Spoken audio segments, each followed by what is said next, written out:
Hi guys, thank you for tuning back into my channel. This is the Hoodoo Butterfly.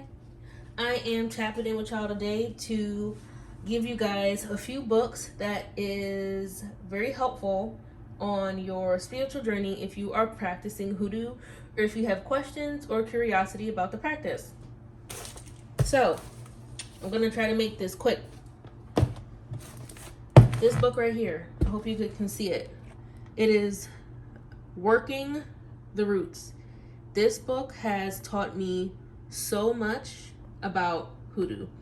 And I say that to say this book right here will teach you about traditional African American healing, and it shows you that the essence of Hoodoo has been around in our community as a people for hundreds of years, and it will show you how it's still around.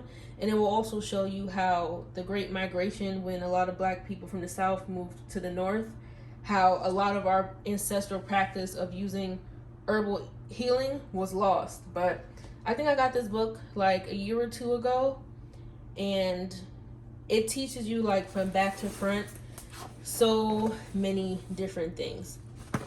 It teaches you about the old school stuff like bee stings. What were bee stings used for? It'll also show you aloe vera. Aloe vera is something you can get at the store, but it's been around for hundreds of years in our practice of herbal medicine. It's also teach you about flaxseed. It'll also teach you about garlic. Like, it'll teach you a lot of herbal remedies that are used for ritualistic purposes and that are used for healing in terms of medicine.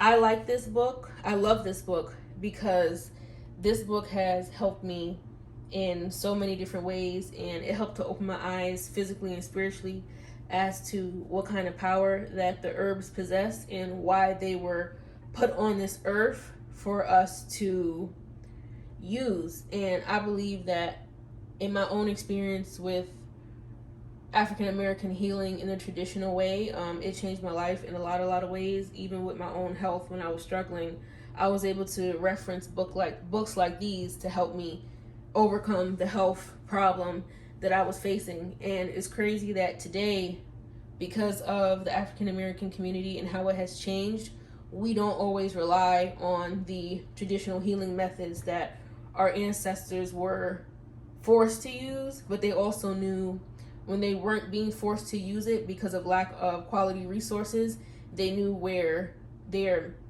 medicine and their true healing lied. They knew that it lied in the herbs. So this is an amazing book. I know that this book is often reviewed a lot on TikTok, but I'm just trying to shout out this book and this author. She's amazing. This book has helped me a lot. So this is definitely try to get this.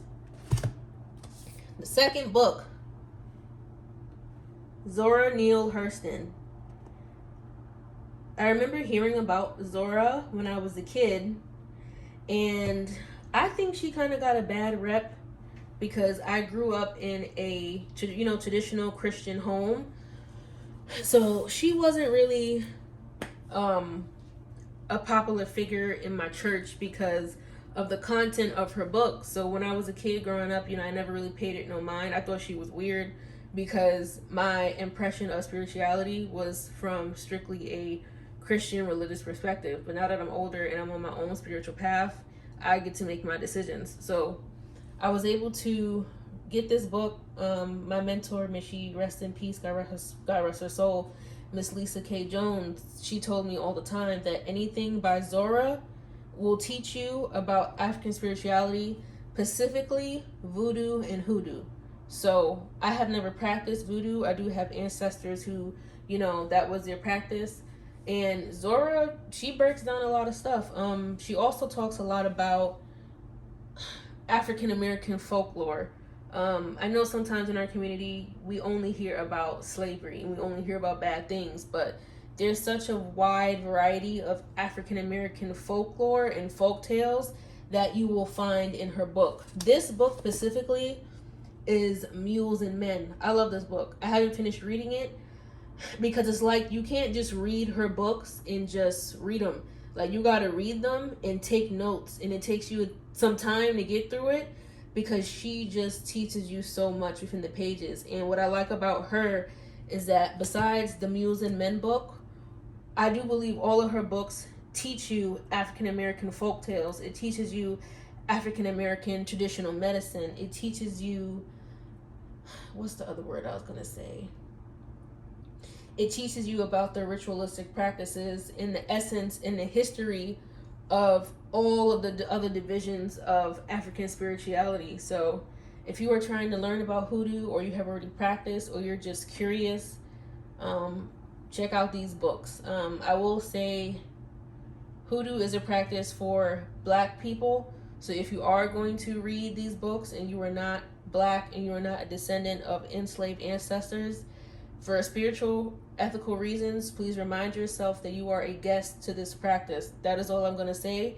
Do not practice anything spiritually that you do not have permission to practice. So if you're curious, that's cool, but be curious and be respectful, and do not ever practice anything spiritually that you do not have permission or guidance to do. So that's all I'm going to say. The next book is 365 Days of Hoodoo by Stephanie Rosebird. This is another author that was recommended to me by my mentor, Miss Lisa K. Jones. She teaches a lot. What I like about this book and this author is that she breaks it down daily root work. Because if you really think about it, and if you really begin to study your lineage as a Black person, our ancestors were always practicing their spiritual practice, is what I can say. Root work and hoodoo is from sun up to sundown. There's nothing that hoodoo cannot help you with. There's nothing that hoodoo can't really do. So this book here breaks down the essence of hoodoo in terms of old school materials. It's not, I haven't seen a very, what was I going to say? I feel like with this book here, I like this book because it teaches you about all of the materials that our ancestors used to use. And when I say ancestors, I don't mean like hundreds and hundreds of years ago. I mean people like our grandparents, our great-grandparents, our great-uncle, all of those older Black people that are probably in their 70s, 80s, 90s, even some of their 60s and 50s. They will probably be able to look into this book and see certain elements that she's talking about, and they will be able to tell you that they had a personal experience with those elements, or they watched their grandmother or their dad or their mom practice hoodoo in that way. So I like that this book is very clear. I like that it is taking you from the start to the finish about hoodoo, and I like that it's not a modernized book that is watered down. I like that she is very honest and that she's very straightforward. And I like that she has, you can tell she's done her research and that she knows what she's talking about. So I always appreciate Black authors coming together to either collaborate independently or as a collective to, you know, bless us with their knowledge. So these 3 books right here, like, they're all amazing books to get. And this book teaches me a lot about different ways to achieve results. So there's more than one way to achieve protection. There's more than one way to, you know, call in a soulmate or a love partner. There's more than one way to uncross or get rid of a hex. And there's more than one way to bring some success and some financial abundance into your life. So I like that this book breaks it down step by step. I like that Zora's book shows you the folk tales and the stories of the living when she was going through her research and collecting these stories to pass on the knowledge. She tells you what this book kind of already told you. So this is like the anecdotes about what this book said. So I think I kind of got real lucky in getting these 3 books here, because at least for me, when I'm doing my studying and my reading, I feel like they all connect. I can find something in this book, go to this book, and finish it off with this book, or vice versa, and I can understand my practice and my history a lot more as an African American. And y'all are probably tired of seeing my Bible, but this is my King James Version Bible. The King James Version Bible, I know that people will debate about who he was. I agree with you. I think he was a weirdo. However, Black people have always been phenomenal at turning lemons into lemonade.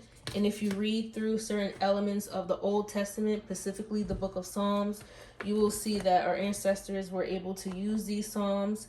And the Bible is a book of magic. So our people were able to go through this Bible, specifically the book of Psalms and even the book of Isaiah or even the book of Ezekiel, and they would take what they needed, leave what they didn't, to make their rituals stronger and impactful. So I don't agree, and you don't have to agree with who the King James guy was. I get it. But if you were going to practice hoodoo, you don't have to believe in the Bible. You don't have to read the Bible from front to cover. But a lot of practitioners, if they have certain strong feelings about Christianity and the God that we have been brought to believe, I agree with you 100%. However, they will just continue to probably use the book of Psalms from this book and the book of Psalms only. And that's fine. You know, as you get older and as you practice and you grow, you will develop your own sense of what you need for your practice and what your practice needs from you, because it's a two-way street. But I will list these books in the description below. Shout out to the authors. Y'all have really helped me and a lot of other people who are connecting with their spiritual lineage. So I hope that this video was of help to you. I hope that you guys grab these books, and please remember to like, share, comment, and subscribe. And until next time, this is a Hoodoo Butterfly, and be blessed and stay safe.